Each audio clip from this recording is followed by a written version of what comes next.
여러분, 사도행전은요, 교회의 이야기입니다. 성령 안에서 교회가 어떻게 탄생하고 어떻게 시작했는지, 그리고 성령님이 교회를 통하여 주도해 가시면서 하나님 나라를 어떻게 펼쳐 가시는지, 성령님은요 교회를 통하여 하나님 나라를 펼쳐 가신 거죠. 그래서 여러분, 중요한 게 뭡니까? 성령님이 주도하시는 교회가 되는 것입니다. 우리 교회는 우리가 꿈을 꾸고 우리의 능력으로 우리의 일을 하는 것이 아닙니다. 하나님은 교회로 하여금 하나님의 꿈을 꾸게 하십니다. 그리고 하나님은요, 교회가 가지고 있는 능력으로 하나님의 일을 하게 하시는 것이 아니고 성령님으로 말미암아 성령의 힘으로 하나님의 일을 감당하게 하십니다. 중요한 게 뭡니까? 그 성령님에게 나를 맡기는 겁니다. 그리고 그 성령님에게 우리 교회를 맡기는 겁니다. 잘 맡기는 사람이 이기는 사람이고, 잘 맡기는 사람이 사명을 감당할 수가 있습니다. 그렇다면요, 어떻게 맡기는 것입니까? 기도입니다. 기도. 우리는 기도를 통하여 나를 맡기고, 기도를 통하여 하나님께 우리 교회를 맡깁니다. 오늘 이 예배를 통하여 정말 하나님 우리를 사용하여 주시옵시고 우리 신광교회를 사용하여 주옵소서. 다시 기도의 열정이 일어나는 예배가 되기를 주님의 이름으로 축복합니다. 오늘 말씀 또 보면요, 우리가 지난주 이어서 오늘 말씀을 보게 되면 이 120명의 사람들, 특별히 예수님의 제자들이 오늘 12절 말씀에 보니까요, 감난원이라고 하는 그 산에서부터 다시 예루살렘으로 돌아와서 기도하는 내용을 우리는 볼 수가 있습니다. 여러분, 예수님께서 승천하시고 그 예수님의 제자들은요, 그냥 그곳에 머물러 있지 않고 다시 돌아와서 예루살렘, 특별히 어떤 곳입니까? 마가의 다락방이라고 하는 그곳에서 120명이나 되는 사람들이 함께 모여서 기도를 했다는 거예요. 기도. 여러분, 왜 기도했을까요? 그들은 그곳에서 함께 모여서 예수님께서 말씀하신 성령을 기다리면서 기도를 했는데 왜 기도를 했을까요? 여러분, 잘 아시는 것처럼 이 예수님의 제자들이 감난원이라고 하는 이곳에서 예수님이 떠나가시고 난 다음에 다시 예루살렘으로 돌아오는 것은요, 굉장히 어려운 일입니다. 여러분, 오늘 12절 말씀 보시면 그 거리가 꽤나 가까웠다 그럽니다. 여러분, 그냥 물리적으로 봤을 때는요, 별로 어려운 일이 아니에요. 몇십 분만 가면 있을 만한 그 거리에 마가의 다락방이 있었던 것 같아요. 그래서 물리적으로 보면 굉장히 쉽게 온 것 같습니다. 하지만 심적으로 보면, 마음적으로 보면 굉장히 어려운 거리입니다. 왜 그렇습니까? 여러분, 예수님의 제자들은 예수님만 믿고 따라간 사람들입니다. 그리고 여기 모인 120명의 사람들은요, 예수님이 전부인 줄 알고 따라갔던 예수님의 또 다른 제자들이었습니다. 그런데 그 예수님, 구세주요 주인이신 그 예수님이 일순간에, 한순간에 눈에 보이지 않는 거예요. 물론 예수님이 너희들이 본 이대로 내가 다시 돌아오겠다 약속해 주셨지만, 그 말씀은 남아있지만 그렇게 사랑하고 그렇게 의지하고 그렇게 붙잡았던 예수님, 그 예수님이 안 계신 거예요. 그리고 그들이 다시 돌아갈 예루살렘은 어떤 곳입니까? 그 예수님을 못 박아 죽였던 사람들이 가득한 곳이 바로 예루살렘이었어요. 이제는 예수님이 안 계시기 때문에 더 많은 핍박이 그들을 기다리고 있습니다. 어쩌면요, 잡히면 죽을 줄도 몰라요. 예수님처럼 십자가에 달려 죽을 수도 있는 거예요. 이런 위기와 이런 어려움 속에, 이런 두려움 속에 다시 예루살렘에 돌아간다는 것은요, 쉽지 않았습니다. 그런데 그들은 돌아왔습니다. 예수님의 말씀 때문에 그들은 성령을 받기 위하여 돌아왔고 마가의 다락방에 그들은 모였다는 것이죠. 그런데 그들은 단지 모이기만 한 것이 아니고, 단지 기다리기만 한 것이 아니고 무엇하며 기다렸습니까? 기도하며 기다렸다는 거예요. 기도하며 기다렸습니다. 왜 그럴까요? 그들은 알았던 것이죠. 기도해야지만 하나님이 역사하신다. 여러분, 기도했던 그들에게 정말 하나님은 역사하셔서 성령님을 보내주셨고요, 성령 충만한 그들을 통하여 교회가 시작이 되었고, 성령 충만한 그들을 통하여 어떤 위기가 있고 어려움이 있고 환난이 있고 핍박이 있어도 결코 그들은 꺾이지 아니하고 세상을 주도하는, 세상을 바꾸어내는, 세상을 들었다가 놓았다가 하는 그런 놀라운 성도의 삶, 놀라운 교회가 될 수가 있었던 것이죠. 우리 신구한교회도 그래야 되지 않겠습니까? 아무리 위기가 있어도 성도는 교회에서 함께 기도해야 될 줄 믿습니다. 기도하면, 위기 속에서 기도하면 하나님이 역사하신다는 것이죠. 코로나 바이러스 아무리 우리를 위기 속에 빠뜨리고 우리를 두렵게 만들어도 우리는 결코 꺾일 수가 없습니다. 왜냐하면 기도하면 하나님이 역사하실 것을 믿기 때문에 그렇습니다. 여러분, 오늘뿐만 아니라 계속해서 이 위기가 끝날 때까지 함께 기도해 주시기를 주님의 이름으로 부탁합니다. 여러분, 그래서 오늘 말씀을 통해서 이렇게 기도 가운데 성령의 놀라운 역사를 체험하고 정말 세상이 감당할 수 없는 그런 놀라운 인생, 놀라운 가정을, 그리고 놀라운 교회를 만들었던 그 초대교회, 세상을 주도하는 그 초대교회의 모습을 통하여 그렇다면 우리는 어떻게 기도를 해야 할 것인가? 오늘 말씀을 통해서 어떻게 기도할 때 우리가 세상을 바꿔내고 세상을 주도하는 그런 교회가 될 수 있을지 몇 가지 살펴보려고 합니다. 여러분, 우리는 어떻게 기도해야 됩니까? 첫 번째는요, 마음을 같이하여 기도해야 합니다. 저를 한번 따라해 보실까요? 마음을 같이하여 기도해야 됩니다. 네, 마음을 같이하여 기도할 때에 우리가 세상을 주도하는 교회가 되게 될 줄 믿습니다. 여러분, 오늘 말씀을 보시면요, 자, 14절 말씀을 같이 한번 읽어보겠습니다. 14절을 읽을게요. 시작. 여자들과 예수의 어머니 마리아와 예수의 아우들과 더불어 마음을 같이하여 오로지 기도에 힘쓰더라. 여기 모였던 120명의 성도들은요, 더불어 마음을 같이하여 기도했다. 더불어 마음을 같이하여 기도했다 그럽니다. 여기 보시면 마음을 같이하여라고 하는 이 단어가 헬라어로 호모티마돈이라고 하는 단어입니다. 호모티마돈이라고 하는 이 단어의 의미는요, 같은 행동을 하면서 마음이 같아진다, 이런 의미를 가지고 있습니다. 여러분, 호모티마돈이라고 하는 이 단어의 의미를 살려서 오늘 이 14절의 말씀을 직역하면 바로 이런 겁니다. 그들은 처음부터 마음이 같았기 때문에 기도한 게 아니고 기도를 하다가 보니까 마음이 같아진 거고요. 그런 같아진 마음을 가지고 성령님이 임할 때까지, 정말 그 약속이 성취될 때까지 끝까지 기도를 할 수 있었다는 거죠. 여러분, 우리는 보통 어떻게 생각합니까? 마음이 같아야지만 같이 일할 수 있다 생각합니다. 그래서 여러분, 늘어지는 마음이 같은 사람들, 나하고 뜻이 같은 사람들을 자꾸 찾으려고 하는 거예요. 여러분, 솔직히 제가 한번 물어보죠. 교회 안에서 마음이 같은 사람 만나기 쉽습니까? 어렵습니까? 쉬워요? 어려워요. 정말 마음 맞는 사람들 만나기가 얼마나 어려운지 모릅니다. 여러분, 각자 다르게 살다가 다르게 다른 생각들을 가지고 다른 환경에서, 다른 가정에서 그렇게 살다가 예수님 믿고 여기에서 만났는데 같아지려고 하는 게 쉽겠습니까? 그런데 여러분, 우리는 끊임없이 같은 마음을 가진 사람들을 자꾸 찾아다니는 거예요. 그러니까 어떻게 합니까? 그렇게 찾다가 보면 한두 명 그렇게 만나게 되죠. 그러니까 너무너무 좋은 거예요. 그래서 같은 마음을 가지고, 같은 성격을 가지고, 같은 어떤 생각들을 가지고 같이 막 만나다 보니까 그렇게 2명, 3명, 4명 그렇게만 모이니까 이게 뭐가 됩니까? 끼리끼리가 되는 거예요. 여러분, 교회에 끼리끼리 모여서 같은 마음, 우리끼리 너무 좋은 사람들이 얼마나 많은지 몰라요. 우리 신구한교회에는 끼리끼리가 많을까요? 적을까요? 예. 오늘 일부 예배는 물어보니까요, 많아요 이러시던데.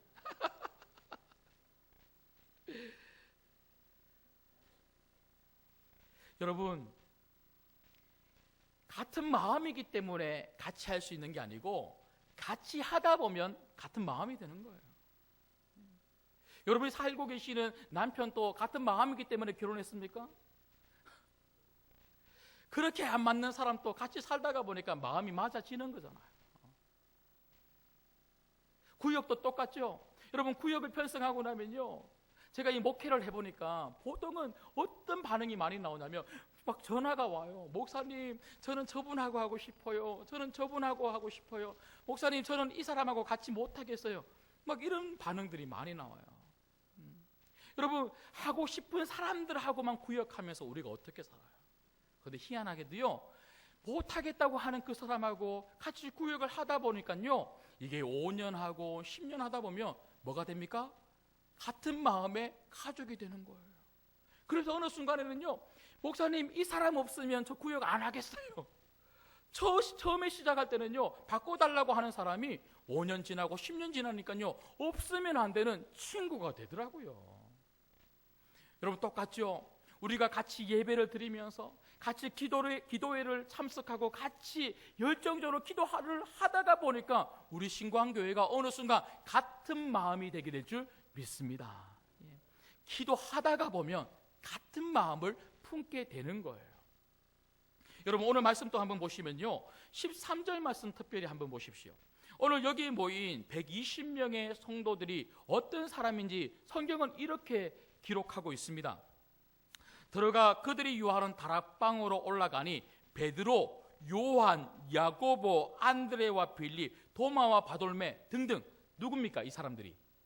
예수님의 제자들이죠. 근데 예수님의 제자들이 모였다 이렇게 이야기하지 않고 예수님의 제자들의 그 이름을 하나하나 또박또박 적고 있는 거예요. 여러분 가만히 잘 보시면요, 여러분 베드로 어떤 사람입니까? 성격이 급한 사람이에요. 여러분 요한과 야고보 어떤 사람입니까? 예수님이 우레의 아들들이라고 별명을 지을 만큼, 우레가 뭡니까? 번개, 그만큼 불같은 성격의 소유자들. 물론 나중에 요한 같은 경우는 사랑의 사도로 바뀌게 되죠. 여러분 도마는 어떤 사람입니까? 의심이 많은 사람. 여러분 여기 보십시오. 모든 제자들이 다 각기 다른 생각과 각기 다른 성격과 다 각기 다른 마음을 가지고 있었던 사람들이었다는 거예요. 여러분 계속 쭉 보시면요, 14절에 보시면 또 어떤 사람들이 거기에 모였냐면요, 여자들. 물론 이름 한 명 한 명 나오진 않지만요, 여러분 여기 보시면 이름이 나오는 사람들 빼고 나면요, 여자들만 남는 거예요. 남자들 있습니까 없습니까? 남자들은 이름에 나온 사람들만 있지, 여기 보시면 또 다른 남자들 그렇게 언급을 하지 않는 거예요. 그러고 보면요, 아마 120명 중에는 상당수가 여자였을 거다. 여러분 이 당시 여자들은요, 지금은 그렇지 않지만 굉장히 사람들로부터 편견을 받는, 주류가 아닌 비주류, 무시당하는 그런 사람들이었어요.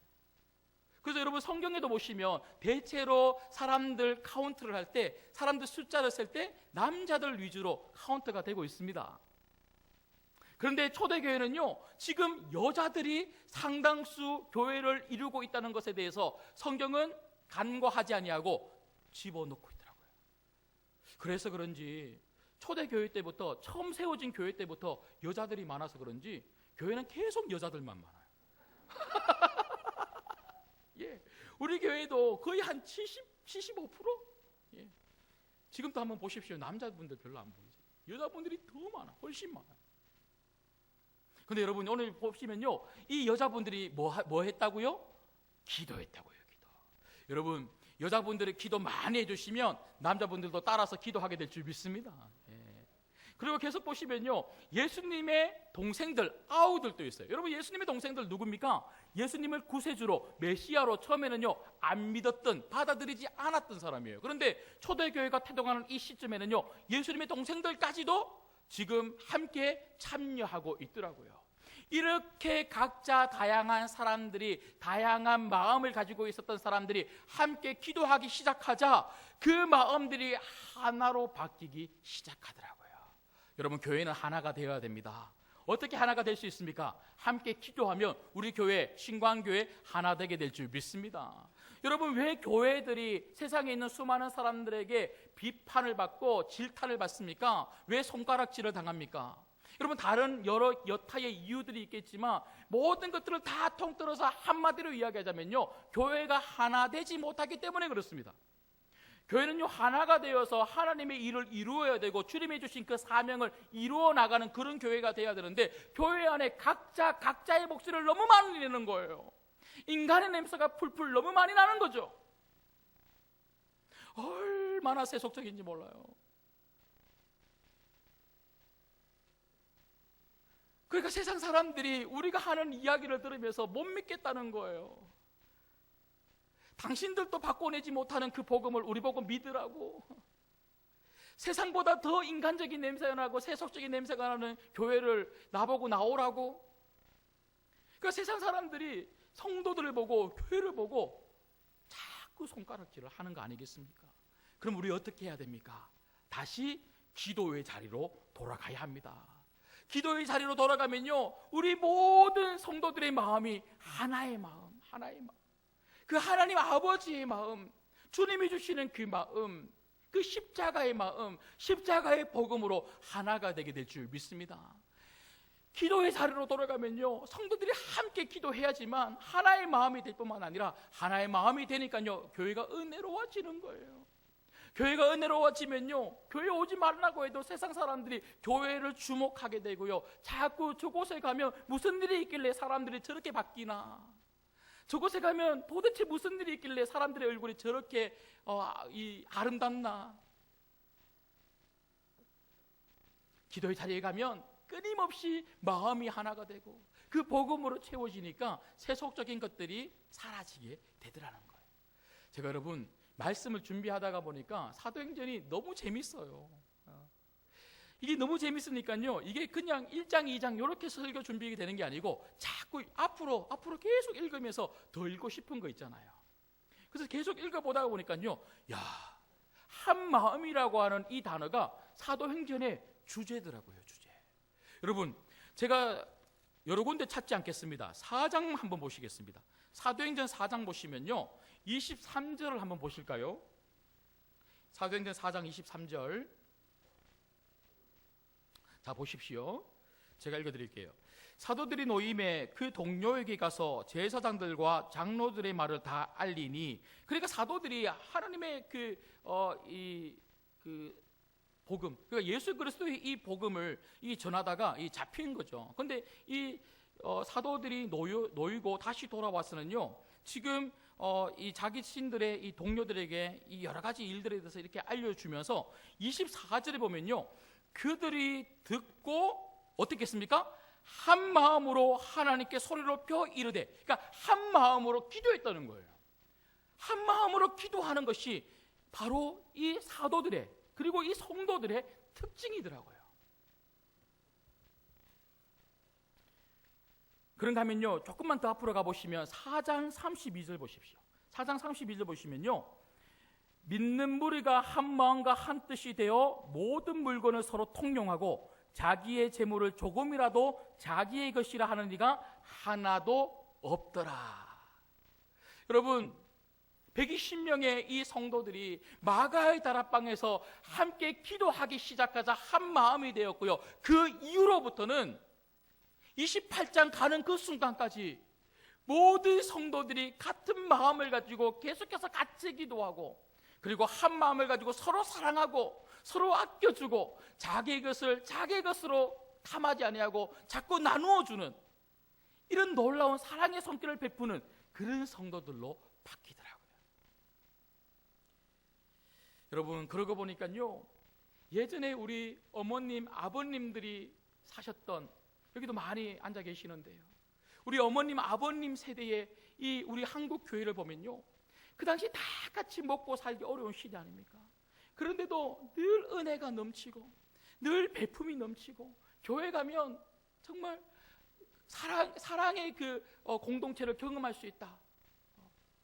이런 우리 이 교회의 모습들을 많은 사람들에게 보여주었는데, 왜 그럴까 생각해 보니까요, 교회 안에 기도가 많더라고요. 기도가 끊이지 않았어요. 모이면 기도하고, 새벽마다 기도하고, 저녁마다 기도하고, 집에 가다가 기도하고, 눈 뜨면 기도하고, 금요일날 저녁에 철야하면서 기도하고, 그것도 모자라서 어디 갑니까? 기도원 가서 기도하고, 기도원이 막 그때는 막 차고 넘쳤다 그러잖아요. 그래서 여러분, 그래서 웬만히 직분 받는 분들은요, 이 직분 받기 위해서 막 간절히 기도해서 소나무 하나 안 뽑으면 직분 못 받았잖아요. 예. 전부 다 소나무 뽑으시고 권사님 되셨죠? 예. 예. 이렇게 기도를 많이 해요. 근데 지금은 어떻습니까? 목이 터져라 기도합시다. 기도해야 됩니다. 목사가 앞에서 아무리 외쳐도요, 니는 외쳐라. 나는 꼼짝하지 않는다. 안 나와요. 없어요. 근데 더 안타까운 거는요, 젊은 분들이 없는 거예요. 젊은 분들이. 어르신들은요, 과거에서부터 살아왔던 그 삶을 지금 또 여전히 살고 계시는데 젊은 분들이 안 돼요. 근데 그런 젊은 분들은요, 특별히 제가 청년 사회 갈 때 제가 이런 이야기를 하면 뭐라 그러냐면요, 목사님은 우리의 삶을 너무 몰라요. 밖에서 우리가 얼마나 바쁘게 살고 얼마나 치열하게 사는지 모르고, 그런 우리들에게, 시간 없는 우리들에게 기도까지 하라고 그러고, 주일날 예배 오는 것만으로도 얼마나 힘든데 목사님은 너무 몰라요. 이러는 청년들이 있어요. 여러분, 솔직히 제가 한번 그런 청년들에게 묻고 싶습니다. 그리고 정말 젊은 분들에게, 너무 몰라준다고 하는 그런 분들에게 묻고 싶습니다. 지금 내 삶이 못 먹고 못 살 때 그래도 가족들 먹여 살려보겠다고 아둥바둥거리면서 새벽부터 일어나서 하루 온종일토록 그렇게 고생한 우리 어머니, 우리 아버님보다 더 바쁩니까? 제가 이런 이야기 하면요, 꼰대라 그래요. 근데 여러분, 어쩔 수 없어요. 이해해 줘야죠. 젊은 사람은 이해해야죠. 우리 청년들 이해 많이 해줘야 됩니다. 그러나 이해해야 될 게 있고 이해할 수 없는 게 있습니다. 타협해야 될 게 있고 타협할 수 없는 게 있습니다. 여러분, 기도는 타협할 수 없는 거예요. 기도해야 능력을 받아요. 기도하는 교회가 능력의 교회가 됩니다. 여러분, 열심히 밖에서 뭔가 내가 많이 이룬다고 해서, 많은 것들을 내가 이게 소유한다고 해서 인생이 달라지거나, 우리 교회가 외적인 어떤 것들을 많이 성취한다고 해서 우리 교회가 능력이 있는 것이 아니고, 바로 기도의 능력이 내 삶을 바꾸고, 기도의 능력이 우리 가정을 바꾸고, 기도의 능력이 교회를 바꾸게 될 줄 믿습니다. 아멘 하신 분들은요, 이번 주 금요일날 오실 줄 믿습니다. 예.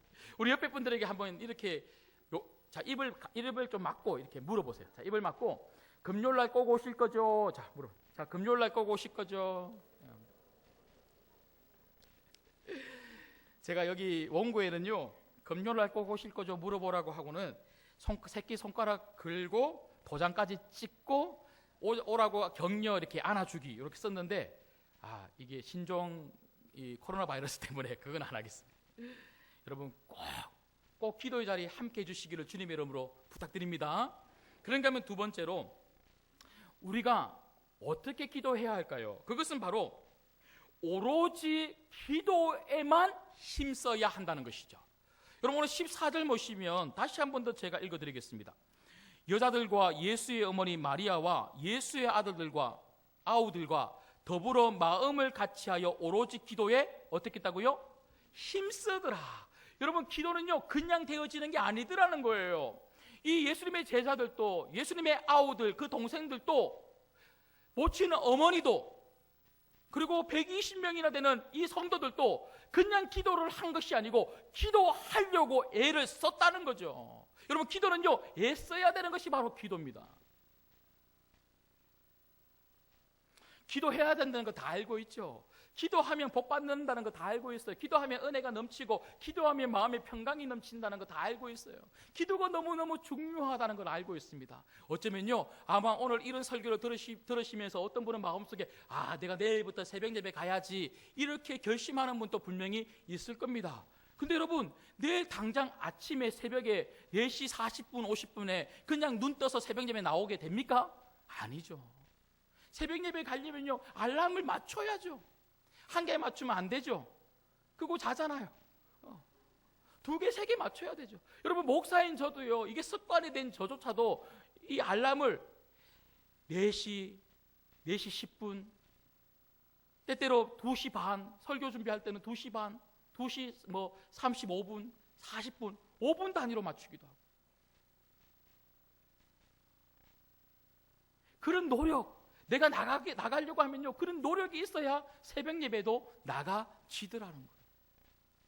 여러분, 오늘 본문에 이 기도에 힘썼다라고 하는 이 단어가 헬라어로 프로스카르테레오라고 하는 단어입니다. 프로스카르테레오라고 하는 이 단어의 의미가 뭐냐면요, 고집하다, 헌신하다, 붙잡다, 이런 의미를 가지고 있습니다. 이 120명의 성도들은요, 지금 성령님을 기다리면서 다른 것 하지 않았다는 거예요. 오직 기도만 하겠다고 고집했다는 거예요. 오직 기도만 붙잡았다는 것이죠.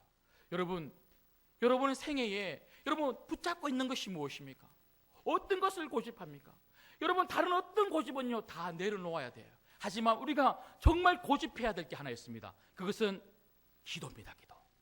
내가 반드시 기도하리라. 기도의 자리로 가리라. 내가 기도만 붙들고 살리라. 여러분 기도만 고집하시고 기도만 붙들고 살아갈 수 있는 여러분 되시기를 주님의 이름으로 축복합니다. 근데 여러분 우리 삶을 가만히 보시면요, 일주일 동안 1시간도 기도하지 않는 분들이 너무 많다는 거예요.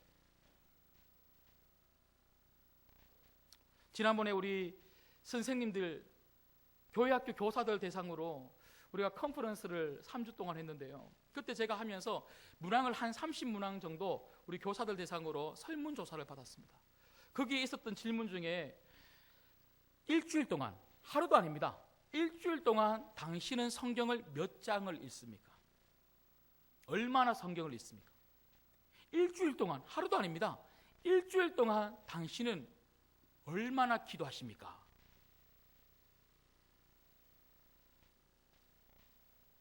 어떤 분들은요 일주일 동안 성경 한 장을 안 읽는 분들이 계세요.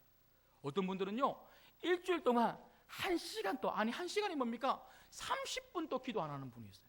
여러분 식사기도 1분씩만 쳐도요 일주일이면 37, 21, 21분입니다. 그럼 9분 기도하시는 거예요. 제 명단 말씀드릴게요.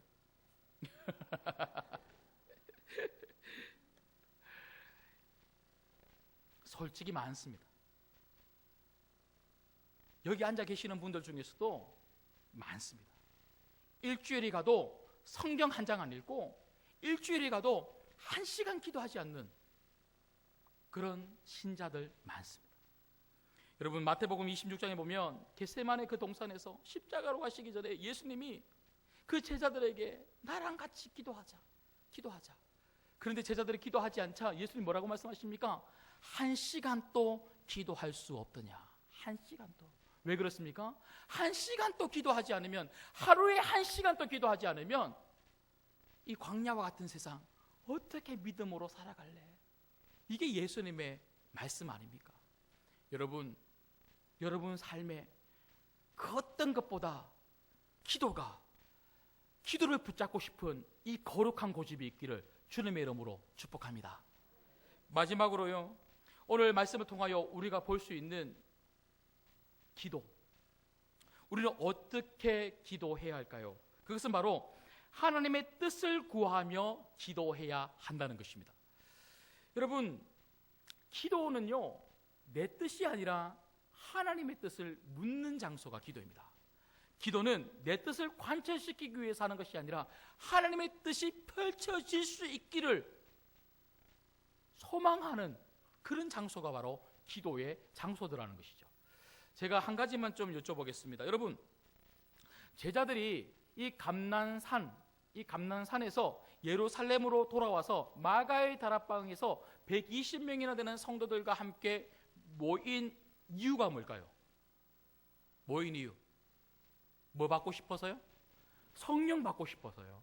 여러분 4절 말씀 다시 한번 보시면요, 사도와 함께 모이사 그들에게 분부하여 이르시되 예루살렘을 떠나지 말고 내게서 들은 바 아버지께서 약속하신 것을 기다리라. 그러니까 이 마가의 다락방에 모인 120명에게 있어서 이들은 모였던 그 이유는요 바로 성령을 받고 싶어서 그들은 모였다는 것이죠. 이 말은요 그들의 기도 제목은 무엇이었겠습니까? 성령이었겠죠. 성령님 오시옵소서, 하나님 성령 충만함을 더하여 주옵소서. 이게 그들의 기도 제목 아니었겠습니까? 그렇다면요 한 가지만 제가 더 여쭤보죠. 왜 성령 충만을 두고 기도했을까요? 예? 뭐 되고 싶어서요? 증인 되고 싶어서요. 여러분 1장 8절, 지난주 제가 전해드렸던 말씀 다시 한번 더 보시겠습니다. 자 1장 8절을 같이 읽을게요. 시작. 오직 성령이 너에게 임하시면 너희가 권능을 받고 예루살렘과 온 유대와 사마리아와 땅끝까지 이르러 내 증인이 되리라 하시니라. 여러분, 이 제자들의 기도 대목은요 너무나 명확한 거예요. 성령님 오시옵소서, 하나님 성령 충만을 다하여 주옵소서, 그래서 내가 정인 되게 하여 주시옵소서. 어떤 환난이 있고 어떤 핍박이 있고 어떤 위협이 있어도 결코 굴하지 않고 끊기지 않는 정인의 삶을 살 수 있도록 저를 붙잡아 주옵소서. 이들의 기도는요 지극히 개인적이지 않습니다. 지극히 이기적이지 않습니다. 주님의 사명을 감당하고자 그들은 기도했다는 거예요. 여러분, 저는 목회를 하면서요 지극히 이기적인 사람들을 통하여 주님이 역사하시는 것을 본 적이 없습니다. 저는 목회를 하면서 지극히 개인적인 그런 신앙을 가지고 교회에 와서 살아가는 사람들을 통하여 주님이 축복하시는 것을 저는 본 적이 없습니다.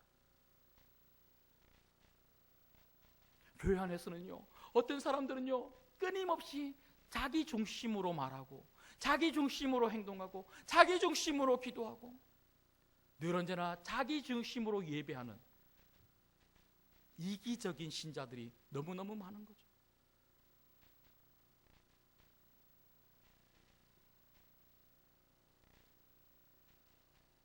여러분, 여러분의 기도는 어떻습니까?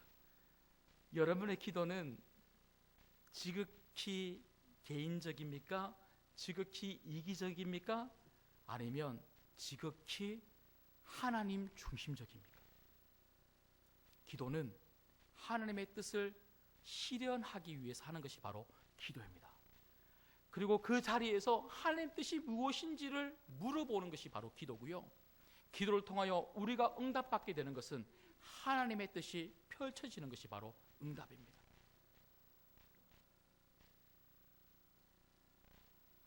여러분의 기도 속에 나를 위한 기도보다 그 모든 것이 주님께 영광이 될 수 있기를, 그리고 여러분 모든 것을 통해서 정인의 삶을 살아갈 수 있기를 기도할 수 있는, 그리고 더불어 함께 같이 기도할 수 있는 우리 모든 신광교회 성도님이 될 수 있기를 주님의 이름으로 부탁드립니다. 말씀을 맺겠습니다. 120명은요 작은 숫자죠. 굉장히 작습니다. 우리 신광교회에 비하면요 너무너무 작은 숫자죠. 그런데 120명은요 세상을 바꿔내더라고요. 예루살렘과 온 유대와 사마리아와 땅끝까지 그 교회가 교회를 개척해 나가면서 세상을 바꿔내더라고요. 그 시작이 뭡니까? 기도입니다. 기도 위에 초대교회가 시작이 되고 있는 거예요. 기도가 세상을 바꿔내는 성도, 세상을 바꿔내는 이 교회를 잉태하고 있었던 것이죠. 다시 새롭게 하소서. 우리 신광교회가 어떻게 다시 새로워져야 될까요? 기도입니다. 기도. 다시 기도하기 시작해야 마음이 하나 되기 시작하는 거예요. 마음이 하나가 되어야 주님이 주시는 이 약속의 말씀 응답받을 때까지 함께 기도할 수 있는 거죠. 그래야 함께 끝까지 기도하는 성도들이 돼야 이 교회를 통하여 하나님 나라의 역사를 이루어 나갈 수가 있는 것이죠. 여러분, 여러분의 삶에 정말 분주하고 바쁘고 긴급하고 중요한 일들이 너무너무 많이 있겠지만 그 어떤 것보다 이 기도를 붙잡는 고집스러움, 이 거룩한 고집이 정말 여러분들에게 있기를, 그래서 이번 한 주간부터 다시 여러분의 기도가 여러분 가정에서부터 우리 신광교회 모든 예배마다 그리고 모든 모임마다 다시 새롭게 세워질 수 있기를 주님의 이름으로 축복합니다.